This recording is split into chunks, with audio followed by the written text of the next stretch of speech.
চলুন আজকে একটু ইলিশের রাজ্য থেকে ঘুরে আসি।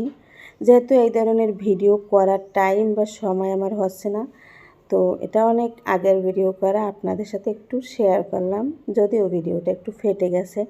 আমি এখানে সর্ষে ইলিশ বানাবো, কারণ এখন ইলিশের সিজন, আর সর্ষে ইলিশ না খাইলে তো হয়ই না। কিন্তু আমাদের এলাকায় কিন্তু সর্ষে ইলিশের তেমন একটা প্রচার নাই, আমরা তেমন একটা খাই না। আমরা সবসময় ইলিশ মাছ ভেজে খাই। তো এই সর্ষে ইলিশটা কিন্তু খেতে অসাধারণ হয়। যারা যারা খেয়েছেন তারা অবশ্যই বলতে পারবেন, এটা একটা ট্রেডিশনাল খাবার। তো সর্ষে ইলিশের রান্নার রেসিপি তো আপনারা দেখে নিলেন, আমি আর মুখে কি বলবো।